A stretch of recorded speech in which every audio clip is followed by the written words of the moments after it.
Welcome back to The Local Show, a service of Safe Harbor Wills and Trusts and Geddes Federal Savings and Loan. The Local Show, featuring conversations with business owners, employees, and local business leaders about their successes, challenges, and reasons for doing business right here in Central New York. The Local Show, locally produced by Zoey Advertising. Now, here are your hosts, Tom and Steve. All right, back again. Here we are, Tom and Steve on The Local Show. Thank you for joining us and carving out a little special time on your summer. Not quite full summer, but we've had some great weather. It's been rather balmy. Actually, I was talking with my dad, who's in Georgia, Woodstock, Georgia, and my sister's in Alpharetta, Georgia, and they said that their highs were like in the 70s and 80s, low 80s, and here we were in the 90s in the week, so that's pretty good. That's beautiful. Have you been there? You've been there. Well, of course. Yeah, you've been there a bunch of times. Yeah, and I'll be going, again, we'll be going out to Florida and then, working our way back up. That's beautiful. Yeah, it is really nice. Yeah, my father loves it, and like I say, that constitutional carry ain't nothing like it. He goes out and then he keeps his, what was that buckshot in the gun, because like when he goes on the paths, sometimes you get those copperheads. So you have to kind of, no, I like that. Yeah, you got to be prepared. Let's put it that way. No, what do you do in New York State? Snake bite. Oh, that's right. Yeah, that's right. Okay. You die if the snake bites you. I'm sorry. You beat it with a stick. Oh my gosh. Just saying. That's sad. Yeah. All right, look. Hey, we've got an old friend here. Now, I know why he probably came because of me. I'm just not sure why he came for you, but he probably came for you. That's true. We're old friends. Mike Otis here. He's the owner of Battle Tested Barbecue Sauce, and we go back a ways. We've done a quite bunch a ways, of stuff. actually. Yeah, that's great.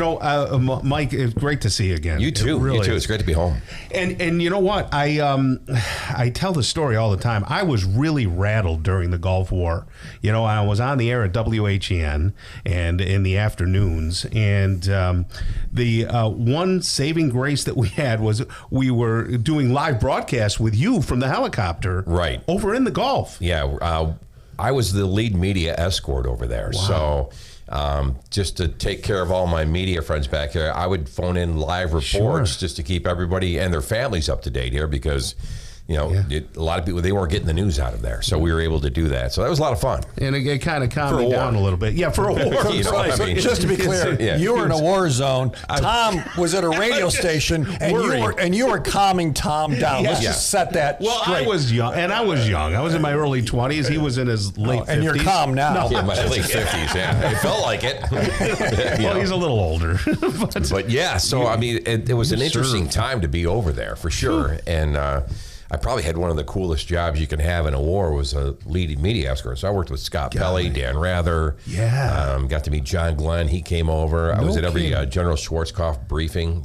I got to stand next to him for all the briefings. So, and my job was to keep the media safe. Mm-hmm. A couple times you wanted to shoot him yourself, but but for the most part, that was my job over there. So it was an interesting time. How long were you there? About 6 months. Okay. Yeah, that's enough. Months, so, yeah. Now, but prior to that, when were you a weather guy? Late 80s, early 90s. I did the morning weather when they launched the first morning news at Channel 9. So it was me and Dan Cummings to do 9 News Daybreak. So we did that for quite a few years. What time did you have to get up to do that? About 2:30. Oh, golly. Well, because I had to edit the entire, I was a news shooter and editor before that. So they figured, well, we'll let you do both, So get here at 2:30, edit the entire morning news. Yeah. If news broke, I had to go shoot it and get back in time to do the weather. Yeah. And we did that. So how did you do broadcasting and serve 20 years in the military? It was, being in the Air National Guard, it wasn't a full-time military position until I got activated. Right. And then once I got activated, my job was to inform the media. So it just kind of, and I got assigned to the shooters from CBS, who actually did 48 hours and worked with Dan Rather and stuff. Jeez. And they were with a couple other guys before that were like very, the regulation says, and I'm like, okay, I'm a news guy. What do you guys want to do? And they're like, who is this guy? Let's go. So we just went out and they got some great shots, and we were probably one of the most covered units during the Gulf War out of anybody. So how long were you in the reserve then? I did 22 years with the I was in the Air Guard in New Jersey when I first joined, full-time as a military police officer. And then I came back to the 174th and did a total of 22 years. Are you originally from Syracuse? I am. I'm originally from my mom, but they right. So that's sorry. That's security forces in the Air Force, right? For the Air Force security forces, and then I came back here and did a little combat camera while we were over there, and then public relations. So it tied in with working in the media and the PR stuff. So I have a son wearing that title right now. Really? Yeah, he was in Japan 2 years, and now he's in Mountain Home, Idaho. Well, a lot of combat going on there. Let's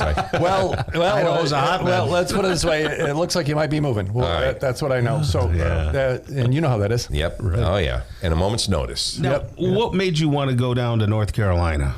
I made parole from the snow 8 years ago. There you go.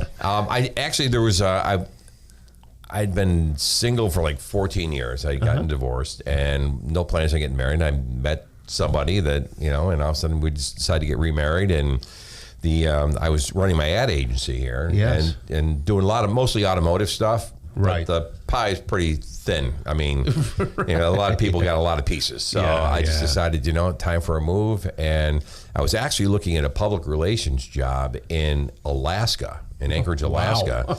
And a video production job came up in Raleigh. Okay. Doing high-end video production for like Hendrick and Penske and big, top 5 dealer groups and national level stuff they were producing there. So I got hired as a writer-producer and went down there, and it worked out well because my wife is continually cold. We got married. We went to the Dominican Republic. And she's like, I'm kind of chill. Most women are cold. And I'm like, Deirdre, I'm on the equator, babe. I can't do any better on the planet. This is it. Give me a sweater. Here we go. So. But we ended up in Raleigh, and it's a great area. It's booming down there. It really is. They're saying it's going to be the next Atlanta over the next 20 years. It's just growing so fast. But great place down there. But, Syracuse and Central New York is always home. And my mom is still alive. So God bless her. She's going to be 96 in August. And I got to see all my siblings over the weekend and family and in-laws and everybody. So where did the barbecue sauce come from? Start talking to us about that a little bit. It's a crazy story. Growing up, my dad made a barbecue sauce from a recipe he got from my grandmother. Probably came from like the late 1930s. Nobody bought anything. You made it yourself because of the Depression. Right. It just kind of stayed in the family. And then as I got older, I joined Boy Scouts. I was in Troop 139 in Liverpool. I don't even know if it's still around or not, but we'd go on camping trips. And I'd say to my dad, give me the recipe. I want to make some sauce to take on the trips. And he was a World War II guy, and his response was always, you're not old enough to handle the recipe. I make the sauce, and when you're 21, you can have it. Right. And he meant that. He meant it. And he never would give it to me or any of my siblings. We all heard the same thing. Yeah. And then when I turned 21, in my birthday card was a 3x5 card with a base recipe on it. That was my birthday gift that year. And so I just started playing with it. I started adding spices to it and minced garlic and just kind of, changed it up from the base recipe. And then for decades, I just give it away as gifts. I put it in a mason jar, give it to friends, bring it to barbecues or whatever. They're like, why aren't you selling this? And I'm like, what's the markup in barbecue sauce? I mean, I don't know anything about it.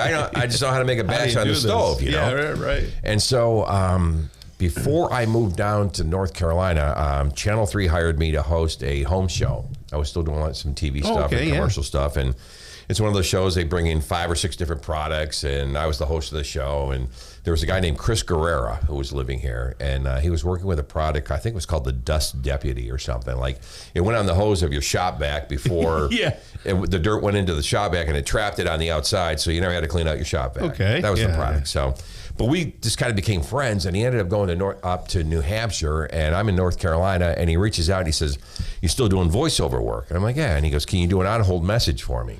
Thanks for calling, press 1, press 2. And I'm like, yeah.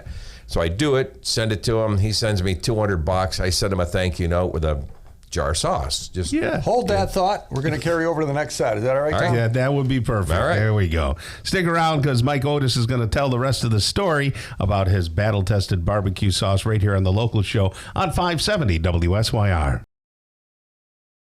Welcome back to The Local Show, a service of Safe Harbor Wills and Trusts and Gettys Federal Savings and Loan. The Local Show, featuring conversations with business owners, employees, and local business leaders about their successes, challenges, and reasons for doing business right here in Central New York. The Local Show, locally produced by Zoey Advertising. Now, here are your hosts, Tom and Steve. All right, we're back again, ladies and gentlemen. So we've been talking with Mike Otis, and he is a longtime broadcaster in Syracuse, New York, and now down in North Carolina. And he has a product called Battle Tested Barbecue Sauce, and he was in the middle of a story before the break, and we're going to come back and continue with that right now. So I think we left off with... Chris Guerrera was a guy I met, and he was in New Hampshire, and I sent him a jar of sauce as a thank you. Right. So he shares it with this guy who writes for Forbes magazine, who happened to be visiting him. They decided they're going to grill some chicken. So the guy tastes it, and not only does he write for Forbes, but he's put 7 invention products through Shark Tank. Okay. Oh, there you go. So he tastes it, and he goes, "What is this?" And he goes, "A friend of mine made it and sent it to me." He goes, "Well, you better tell him to bring it to market. I've never tasted anything like it." So he calls and tells me. And I'm like, you know what? I've heard this for like 3 decades, and I've always wanted to do it. The thought never left. It's always been there. Yeah. But I never knew how to do it. And so after he tells me that, I came home and said to my wife, Deirdre, I said, "We're going to bring it to market." She goes, "Great, how?" I said, "I have no idea. I don't know the first thing about it, but we're probably going to empty bank accounts and run up credit cards." Which we did. I mean, I emptied retirement accounts. I emptied savings accounts. I ran up credit cards, and I've just figured, win big, lose big. Tom does that just at the deli. Yeah. I've been known to. So I just started asking people, and I sent some product out to Howard Rosenthal, Mr. Food, on TV, and he tried it. And so I just kept asking, and there's veteran entrepreneur organizations through like the state of North Carolina or NC State or University of North Carolina or Duke or whatever. They have these programs. And so I went to 5 different ones. I said, I want to start this business. And they're like, "What is it?" And I said, "Well, I want to launch a barbecue sauce." And every single one of them said, "Don't do it. You're not going to be able to do it. You're not going to get into a grocery store. You're not going to make it. You're going to lose all your money. Make it for your friends, but don't do it." And so I did it. Yeah, right. Yeah, right. Because something in my gut was telling me to do this, you gotta move forward with it, yeah. And so I started researching it, trying to figure out how do we scale it? How do I make it? We do 125 gallons at a time. Did you have the name at that point? No, I didn't have the name at all. I didn't have a name. I didn't have a product. I didn't have anything. Right. And we were going to call it Old Glory Barbecue Sauce. And I spent $3,000 trying to get the trademark for the attorney to say, well, there's an Old Glory barbecue restaurant in Washington, D.C. Yeah, too close. And they don't have products on the market, but if they do, they can challenge you. But don't worry, we can fight them. I'm like, I'm not fighting anybody, dude. I just spent $3,000 to find out I don't have a trademark. So I'm literally sitting in church, and I'm sitting there going, okay, God, you got to give me something here. I'm 8 weeks away from this food show that we're going to do. Yeah. And that was the launch date, and I got nothing. And I'm sitting there, and I'm like, I got nothing. And I hear in my head, "Dummy, I gave it to you." I'm like, well, first off, thanks, Lord, for calling me a dummy. But it's like, "Dummy, I gave it to you." I'm like, "You gave it to me, you gave it to me." But I'm thinking. I'm like, 2 years before, we had at our church in North Carolina, they have a very high-end video production team. And they usually do like these trailers for these sermons that are coming up in weeks ahead. Sure. Right. And so there was one that they did. It was like a movie trailer, futuristic, and it was on Ephesians, which is like put on the full armor of God, which is the Bible verse a lot of combat veterans take with them when they go into combat. Yeah, I see that's on your bottle here. So I'm sitting there. Well, the name, I did the voiceover. I did my movie trailer voice for it, right? And in a world. Yeah. So doing that, and I did the read that way. But the series on Ephesians was called Battle Tested. There she is. And I went, Battle Tested Barbecue. And I'm like, okay, God's ad agency is better than mine. Yes. Then we got the registered trademark for it, which I couldn't even believe was available. And now it's like I've got investors getting ready to jump on board that want to try and make us a national brand. Yeah. And we can expand beyond the barbecue sauce. We can do marinades, rubs, beef jerky, potato chips, right, prepackaged meats, because it all falls under the battle-tested brand. Well, where can people get it now? Right now, Tops carries all 4 flavors here in Central New York. Also, Bella Bakery over in Lakeland on State Fair Boulevard. Yeah, sure. They have it. They got the best Half Moon cookies ever. Yeah, John over there, right? Yeah, John Bella? John Bella. Yeah, great guy. And then Maisie's Meats carries us. Oh, yeah. Nichols IGA down in Liverpool, and Spira's. Sparrows, that's where Tom spent his IRA, didn't he? I'm 5 minutes away from Sparrows. Okay, spent all my time there. Yeah, so that's great little store. It is. Really. So all those stores carried us in, and Tops was great because 2 years ago I came to them with like, I want to get into a store, and they're like, what is it? You know, and they're asking through River Valley Foods, who handles us, makes sense, to go to the store. So like 8 of the 38 stores said, yeah, we'll put it in. And then I talked to the category manager. I said, listen, we got a whole radio campaign coming with this. We're going to blanket the market. And if you got people going into your stores that can't find it, you're going to be disappointing customers. So he said, put it in all the stores. Well, they only got it into 17 that first year. Yeah. But we sold 2,000 bottles between Memorial Day and Labor Day. That's a good start. That's a great start. In half the stores. So then they opened up the opportunity to get us on the shelf, which we did, and they've been highly supportive. And 5% of our profit from every bottle we sell, we give to Clear Path for Veterans here in Central New York. Wonderful. And they were just on. And they were just on. Right, I heard the ad. Yeah. So nice. My dad always said you can't go through life with catcher mitts on both hands. You got to throw the ball back. And so before we started anything, we knew we were going to do a 5% give back to veteran 501c3s that work with PTSD veterans and help prevent veteran suicide. Now, it's not the best kitchen table topic to talk about. Right. I mean, there's dogs for vets, and I mean, there's great organizations out there. But to me, if we can give to an organization that's going to help save a life, to me, that's the place to be. So we started doing it, and in 2.5 years, we were in over 1,000 grocery stores. Wonderful. And now we've got, like I said, investors. If any investors out there are interested, yes, please. Get battletestedbbq.com. You can email me directly from there. But are you in the southern grocery stores like the Krogers and all that I've got a food broker working that, but we're in Food Lion, Harris Teeter, Lowe's Foods. Oh yeah, that's a lot. Piggly Wiggly. Piggly Wiggly. There we go.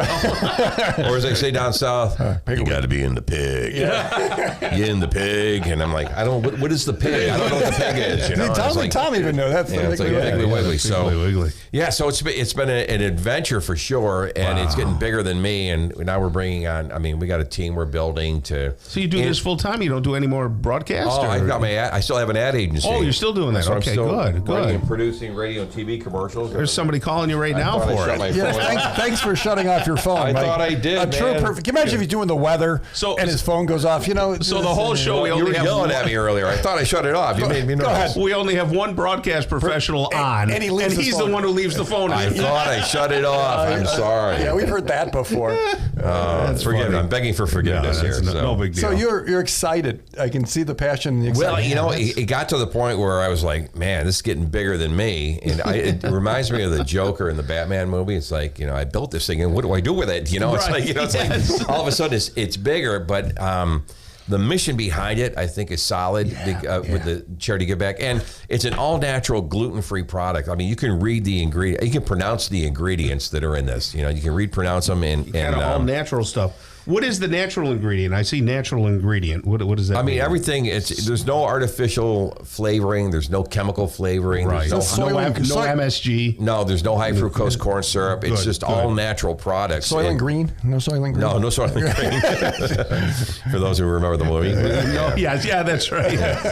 But it's probably the closest thing you'll find to like a homemade barbecue sauce on the shelf. That's wonderful. And we've won, last year we were North Carolina Specialty Foods Barbecue Sauce of the Year. We've won first place last 2 years at Pinehurst, where they had the PGA event. Wonderful. They got a big barbecue festival. We've taken first place there. Battle-tested BBQ, Tom. All right. Hey, great to see you, Mike. And I appreciate the time with you guys. I really do. Thank you so much. We'll keep pushing it up here. I appreciate that. And take some sauce home with you. Yeah, definitely. All right. Dr. Richard Malera is coming up next. He's the owner of Malera Eye Care and Eyewear. Keep it right here on 570 WSYR 106.9 FM.